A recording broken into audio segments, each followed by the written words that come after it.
ನಮಸ್ಕಾರ, ನಮ್ಮ ವಾಯ್ಸ್ಗೆ ಸ್ವಾಗತ. ನವೆಂಬರ್ 1 ಕನ್ನಡದ ದಿನ, ಕನ್ನಡದ ರಾಜ್ಯೋತ್ಸವದ ದಿನ. ಆದರೆ 57ನೇ ರಾಜ್ಯೋತ್ಸವವನ್ನು ನಡೆಸ್ತಾ ಇರುವಂತಹ ಇಂಥ ಸಂದರ್ಭದಲ್ಲೂ ನಿಜಕ್ಕೂ ಈಗಲೂ ಕೂಡ ಕನ್ನಡದ ಉಳಿವು ಬೆಳವಿನ ಪ್ರಶ್ನೆ ಎತ್ತುತ್ತಾ ಖಂಡಿತವಾಗ್ಲೂ ಹೇಳುತ್ತೆ. ಆದರೆ ಇಂತಹ ಸಂದರ್ಭದಲ್ಲಿ ಪ್ರತಿ ನವೆಂಬರ್ ಮಾತ್ರವಲ್ಲ, ಪ್ರತಿ ದಿನವನ್ನು ನವೆಂಬರ್ನಂತೆ ಕಳೀತಾ ಇರುವಂತಹ ಕನ್ನಡದ ಬಗ್ಗೆ ಜಾಗೃತಿಯನ್ನು ಮೂಡಿಸುವಂತಹ ಕಾರ್ಯದಲ್ಲಿ ನಿರತರಾಗಿರುವಂತಹ IT ಕನ್ನಡದ ಬಳಗದೊಂದಿಗೆ ಇವತ್ತಿನ ನಮ್ಮ ವಾಯ್ಸ್.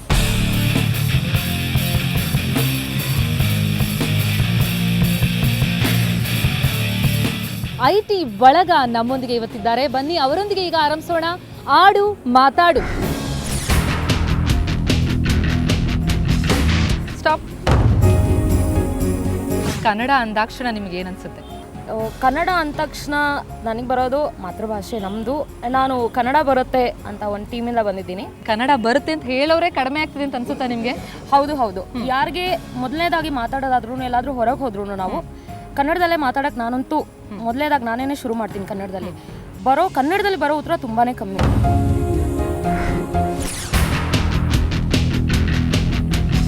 ಸ್ಟಾಪ್.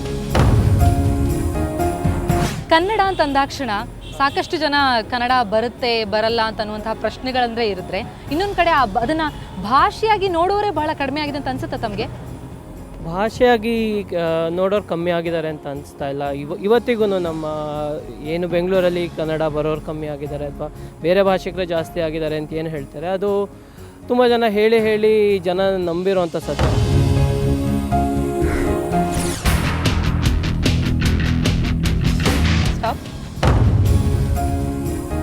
ಕನ್ನಡವನ್ನು ಉಳಿಸ್ಬೇಕು ಬೆಳೆಸಬೇಕು ಅನ್ನೋ ವಿಚಾರ ಒಂದು ಕಡೆ, ಇನ್ನೊಂದು ಕಡೆ ಬರೀ ವಿಚಾರ ಮಾಡ್ತಾ ಕೂತ್ರೆ ಸಾಲದು, ನಾವೇನಾದರೂ ಮಾಡಬೇಕು ಅಂತ ಅನ್ನುವಂಥ ತಂಡ ಇನ್ನೊಂದು ಕಡೆ. ಸೊ ನೀವು ಯಾವ ತಂಡಕ್ಕೆ ಸೇರ್ತೀರಿ? ಸುಮ್ಮನೆ ಕೂತ್ರೆ ನಾವೇನೂ ಸಾಧಿಸಲಿಕ್ಕಾಗಲ್ಲ. ನನ್ನ ಪ್ರಕಾರ ಏನಂದರೆ, ಕನ್ನಡ ಕಲಿಯೋದಕ್ಕೆ ತುಂಬ ಜನಕ್ಕೆ ಆಸಕ್ತಿ ಇರುತ್ತೆ. ಅವ್ರಿಗೊಂದು ಪ್ಲ್ಯಾಟ್ಫಾರ್ಮ್ ನಾವು ಕ್ರಿಯೇಟ್ ಮಾಡಿಕೊಟ್ರೆ ನಿಜವಾಗ್ಲೂ ಅವ್ರು ಕಲಿತಾರೆ. ಸ್ಟಾಪ್. ಈ ಕನ್ನಡ ಬರುತ್ತಾ ಅಂತ ಕೇಳಿದ್ರೆ ಭಾಳ ಜನ ಸ್ವಲ್ಪ ಅಂತ ಅನ್ನೋರು ಜಾಸ್ತಿ ಇರ್ತಾರೆ. ಸೊ ನೀವು ಭಾಳ ಕೇಳ್ಪಟ್ಟಿರ್ಬೋದು. ಸೊ ಬೆಂಗಳೂರಿನಲ್ಲಿ ಕನ್ನಡ ಎಷ್ಟರ ಮಟ್ಟಿಗೆ ಉಳಿದಿದೆ ಅಂತ ಅನ್ಸುತ್ತೆ ತಮಗೆ? ಕ್ರಮೇಣವಾಗಿ ಈ ಕಾಲಘಟ್ಟದಲ್ಲಿ ಕನ್ನಡದ ಭಾಷೆ ಏನಾಗ್ತದೆ ಅಂದರೆ ಕ್ಷೀಣನಾಗ್ತದೆ, ಒಂಥರ ಕಣ್ಮರೆ ಆಗ್ತದೆ. ನಮ್ಮ ಕನ್ನಡ ಭಾಷೆ ಭಾಳ ಹಳೇದಾದರೂ, ಭಾಳ ಪ್ರಾಚೀನವಾಗಿದ್ರು, ನಮ್ಮ ಕನ್ನಡ ಸಂಸ್ಕೃತಿ ಭಾಳ ಶ್ರೀಮಂತವಾಗಿದ್ರು ಈ ಕನ್ನಡ ಬಗ್ಗೆ ಮಾತಾಡೋದು ಒಂಥರ ಅದು ಕೀಳರಿಮೆ ಅಂತ ತಿಳ್ಕೊಂಡ್ಬಿಡ್ತಾರೆ.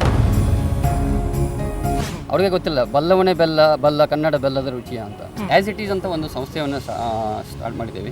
ಈಗ ಪ್ರತಿಯೊಬ್ಬರು ಇಂಗ್ಲೀಷ್ ಟಿ ಶರ್ಟ್ ಹಾಕೊಂಡು ಓಡಾಡ್ತಾರೆ, ಇಂಗ್ಲೀಷ್ ಏನೋ ಪ್ರಿಂಟಿಂಗ್ ಇರುತ್ತೆ. ಅದೇ ಕನ್ನಡದ ಸಾಹಿತ್ಯದ ಬಗ್ಗೆ, ಕನ್ನಡದ ಕವಿವಾಣಿಗಳು, ಸೊ ನಮ್ಮ ಕನ್ನಡ ಕಲೆಗಳ ಬಗ್ಗೆ, ಸಂಸ್ಕೃತಿ ಬಗ್ಗೆ ಅಂಗಿಗಳ ಮೇಲೆ ವಿನ್ಯಾಸ ಮಾಡ್ತಾ ಇಲ್ಲ. ಅಲ್ಲ, ನಾಲ್ಗೆ ಮೇಲೆ ಬರ್ತಿಲ್ಲ ಅಂದಾಗ ಅಂಗಿ ಮೇಲೆ ಎಲ್ಲಿ ದೂರದ ಮಾತಲ್ವಾ? ಅದೇ ನೀವು ನೋಡ್ಬೋದು, ಕಾಂಚಲಿ ಬಿಡಿ ಕನ್ನಡ ಮಾತಾಡಿ, ಕನ್ನಡದೋಳು ಸುದೆಯುಂಟು, ಈ ಥರ ವಿಶಿಷ್ಟವಾದ ಒಂದು ವಿನ್ಯಾಸಗಳನ್ನ ಮಾಡಿ ಅಟ್ಲೀಸ್ಟ್ ನಾವು ಟಿ ಶರ್ಟ್ ಮಾಡಿಬಿಟ್ರೆ, ಅಂಗಿಗಳು ಮಾಡಿಬಿಟ್ರೆ ಎಲ್ಲರೂ ಹಾಕ್ಕೊಂಡು ಒಬ್ಬರು ನೋಡಿ ಹಾಕ್ಕೊಂಡು ಅಟ್ಲೀಸ್ಟ್ ಇದರಿಂದ ಆದರೂ ಕನ್ನಡ ಮುಂದೆ ಹೋಗುತ್ತೆ, ಮುಂದೆ ಕನ್ನಡ ಬೆಳೆಯುತ್ತೆ. ಸ್ಟಾಪ್. ಕನ್ನಡದ ಉಳಿವಿಗಾಗಿ ಬಹಳಷ್ಟು ಜನ ಶ್ರಮಿಸೋರು ಇದ್ದಾರೆ, ಹಾಗೇನೆ ಕನ್ನಡ ಬಂದರೂ ಕೂಡ ಮಾತಾಡೋದಕ್ಕೇನೆ ಹಿಂಜರಿಯುವಂಥವ್ರು ಇದ್ದಾರೆ. ಸೊ ಇವರಿಬ್ಬರ ನಡುವಿನ ಈ ತಾರತಮ್ಯವನ್ನು ಅಥವಾ ಈ ಅಂತರವನ್ನು ಕಡಿಮೆ ಮಾಡೋದಾದ್ರೂ ಹೇಗೆ ಅಂತ? ಒಂದು ಭಾಷೆ ಉಳಿಬೇಕು ಅಂದರೆ ಮೊದಲು ಮಾತಾಡಬೇಕು. ಹೆಚ್ಚು ಬಳಸ್ದಂಗೆ ಈಗ ಒಂದು ಗುಂಪಲ್ಲಿದ್ದಾಗ 8 ಜನ ಒಂದು 4 ಜನ ಕನ್ನಡದಲ್ಲಿ ಮಾತಾಡೋಕೆ ಹಿಂಜರಿಯಲ್ಲ, ಇನ್ನು 4 ಜನ ಎಲ್ಲೋ ಒಂದು ಮೂಲೆಯಲ್ಲಿ ಅವ್ರಿಗೆ ಒಂಥರ ಹಿಂಜರಿಕೆ ಇರುತ್ತೆ, ಇನ್ನೊಂದಿಬ್ರಿಗೆ ಬರೋದೇ ಇಲ್ಲ. ಸೊ ಈ 4 ಜನನಾದರೂ ಜೋರಾಗಿ ಮಾತಾಡೋಕ್ಕೆ ಶುರು ಮಾಡಿ, ಅಥವಾ ಇನ್ನು ಉಳಿದಿರೋ 4 ಜನನ್ನ ಸ್ವಲ್ಪ ಮಾತಾಡಿದ್ರೆ ತೊಂದರೆ ಇಲ್ಲ, ನೀವು ಇಂಗ್ಲೀಷಲ್ಲಿ ಮಾತಾಡಿದ್ರೆ 2 ಪಿಜ್ಜಾ ಜಾಸ್ತಿ ಕೊಡಲ್ಲ ಅನ್ನೋದನ್ನು ಹೇಳಿದ್ರೆ ಸೊ ಅವರು ಮಾತಾಡ್ತಾರೆ. ಅಲ್ಲ, ಈ ಕನ್ನಡದಲ್ಲಿ ಮಾತಾಡಿದ್ರೆ ಡಿಸ್ಕೌಂಟ್ ಸಿಗುತ್ತೆ ಅಂತಂದ್ರೆ ಮಾತಾಡ್ತಾರ ಅಂತ ಆ ಥರ ಇದು ಮಾರ್ಕೆಟಿಂಗ್ ಸ್ಟ್ರಾಟಜಿಗಳು ಆಗ್ತಾ ಇದೆ ಅಲ್ವಾ? ಸೊ ಆ ಥರ ಏನಾದರೂ ಬಂದರೆ, ಗೌರ್ಮೆಂಟ್ಗಳೇನಾದರೂ ಆ ಥರ ಮಾಡಿದ್ರೆ ಖಂಡಿತ ಜನ ಮಾತಾಡ್ತಾರೆ. ಅಯ್ಯೋ, ಜನ ಏನು ಡಿಸ್ಕೌಂಟ್ ಸಿಗುತ್ತೆ ಅಂದ್ರೆ ಏನ್ ಬೇಕಾದ್ರೂ ಮಾಡ್ತಾರೆ. ಸೊ ವ್ಯವಹಾರದಲ್ಲೂ ಕನ್ನಡದ ಬಳಕೆ ಆದ್ರೆ ಅದೇ ಮುಖ್ಯ ಅಲ್ವಾ? ವ್ಯವಹಾರದಲ್ಲಿ ಕನ್ನಡ ಬಳಕೆ, ದಿನನಿತ್ಯದಲ್ಲಿ ಕನ್ನಡ ಬಳಕೆ ಜಾಸ್ತಿ ಆದಂಗೆ ಭಾಷೆ ಉಳಿಯುತ್ತೆ.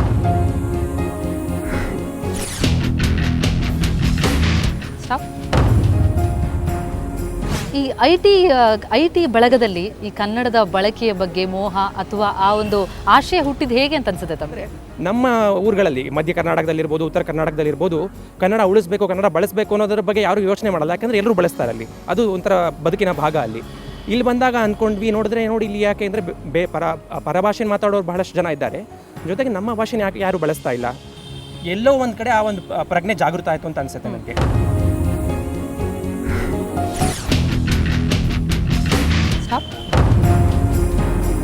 ಈ IT ಅಬ್ಬರದಲ್ಲೇ ಕನ್ನಡ ಎಲ್ಲೋ ಕಳೆದೋಗ್ತಿದೆ ಅಂತ ಅನ್ನುವಂಥ ಮಾತು ಇದೆ, ಆದರೆ IT ಬಳಗದಿಂದಲೇ ಕನ್ನಡ ಉಳಿತಾ ಇದೆ ಅನ್ನೋ ಮಾತು ಇದೆ. ಸೊ ನಿಮಗೆ ಈ ದ್ವಂದ್ವದ ಬಗ್ಗೆ ಏನನ್ಸುತ್ತೆ ಅಂತ? ಹೌದು, ಇದು ದ್ವಂದ್ವ ಖಂಡಿತ ಇದೆ, ಎರಡೂ ನಿಜ ಇದೆ. ಏಕೆಂದರೆ ಇವಾಗ ತುಂಬ ಜನ ಹೇಳ್ತಾರೆ ಐ ಟಿ ಕಂಪ್ನಿಗಳಲ್ಲಿ ಕನ್ನಡ ಮಾತಾಡೋದೇ ಇಲ್ಲ ಅಂತ. ಆದರೆ ಇವಾಗ ನೀವು ನೋಡ್ತಾ ಇದ್ದಂಗೆ ಇಷ್ಟು ಪ್ರಯತ್ನ ನಡೀತಿರೋದು ಐ ಟಿ ಕಂಪ್ನಿಗಳಲ್ಲಿ ಕೆಲಸ ಮಾಡ್ತಿರೋ ಅವರಿಂದನೇ ನಡೀತಾ ಇರೋದು.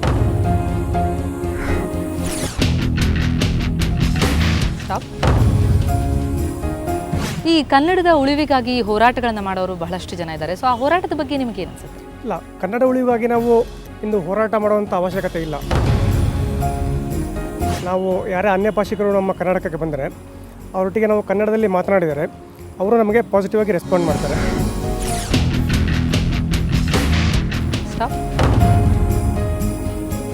ನಿಮ್ಮ ಪ್ರಕಾರ ಕನ್ನಡಕ್ಕೆ ನಿಜಕ್ಕೂ ಅನಿವಾರ್ಯ ಸ್ಥಿತಿ ಬಂದಿದೆಯಾ ಅದನ್ನು ಉಳಿಸ್ಲಿಕ್ಕೆ ನಾವು ಹೆಜ್ಜೆ ಇಡುವಂಥದ್ದು? ನನ್ನ ಪ್ರಕಾರ ಕನ್ನಡಕ್ಕೆ ಅನಿವಾರ್ಯ ಸ್ಥಿತಿ ಅಂತೇನಿಲ್ಲ, ಅದು ಮೋಸ್ಟ್ಲಿ ಇದ್ರೂ ಬೆಂಗಳೂರಲ್ಲಿ ಮಾತ್ರ ಇರುತ್ತೆ. ನಮ್ಮ ಸಂಸ್ಥೆಯಲ್ಲಿ ನಾವು ಅನೇಕ ಕನ್ನಡೇತರರಿಗೆ ಕನ್ನಡ ಕಲಿ ಮಾಡ್ತೀವಿ. ಹಾಗೆ ನಮ್ಮ ಕೊಲೀಗ್ಸ್ ಬೇರೆ ಕಡೆನೂ ಕನ್ನಡ ಕಲಿಸೋ ಕ್ಲಾಸಸ್ ಮಾಡ್ತಾರೆ ವೀಕೆಂಡಲ್ಲೆಲ್ಲ.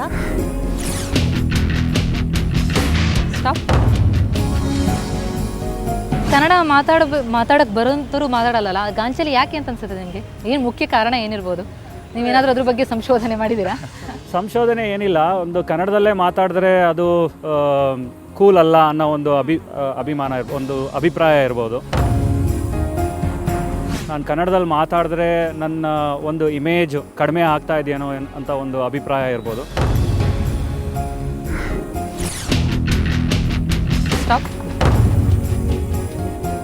ಕನ್ನಡದ ಉಳಿವಿಗಾಗಿ ನಿಮ್ಮ ಕಡೆಯಿಂದ ಏನು ಪ್ರಯತ್ನ?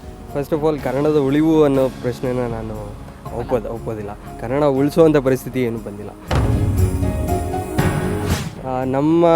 ನನ್ನ ಮುಖಾಂತರ ಏನು ಮಾಡ್ತಿದ್ದೀನಿ ಅಂದರೆ, ನಾನು 2009ರಲ್ಲಿ ಫೇಸ್ಬುಕ್ ಒಂದು ಪೇಜ್ ಓಪನ್ ಮಾಡಿದೆ, ಗಾಂಚಲಿ ಬಿಡಿ ಕನ್ನಡ ಮಾತಾಡಿ ಅಂತ ಒಂದು ಪೇಜ್ ಓಪನ್ ಮಾಡಿದೆ. ಇಂದಿಗೆ ಇವತ್ತಿಗೆ 1.5 ಲಕ್ಷ ಜನ ಅದರಲ್ಲಿ ಮೆಂಬರ್ಸ್ ಆಗಿದ್ದಾರೆ. ಈ ಬೆಂಗಳೂರಿಂದ ಹೊರಡೋ ಫ್ಲೈಟ್ಗಳಲ್ಲೆಲ್ಲ ಕನ್ನಡ ಅನೌನ್ಸ್ಮೆಂಟ್ ಇರಬೇಕು, ಅದು ಒಂದು ಹೆಚ್ಚುವರಿ ಆಪ್ಷನ್ ATM ಅಲ್ಲೂ ಇರಬೇಕು, ಅಥವಾ ಚೆಕ್ಗಳು ಕನ್ನಡದಲ್ಲಿ ಬರೆಯೋರಿಗೆ ಒಂದು ಹೆಚ್ಚುವರಿ ಆಪ್ಷನ್ ಇರಬೇಕು. ಈ ಥರ ಎಲ್ಲ ಇನಿಷಿಯೇಟಿವ್ಸ್ ತೊಗೊಂಡು ಇಮೇಲ್ ಕ್ಯಾಂಪೇನ್ಸ್ ಮುಖಾಂತರ, ಆನ್ಲೈನ್ ಪಿಟಿಷನ್ಸ್ ಮುಖಾಂತರ ಫೋನ್ ಮಾಡಿ ಸುಮಾರು ಕಂಪ್ನಿಗಳಿಗೆ ನಾವೇ ಖುದ್ದಾಗಿ ನಮ್ಮ ಗುಂಪಿಂದ ಬರೆದು ಹೆಚ್ಚು ಜನರಿಗೆ ನಾವು ಜಾಗೃತಿ ಮೂಡಿಸುವಂಥ ಕೆಲಸ ಮಾಡ್ತಾಯಿದ್ದೀವಿ.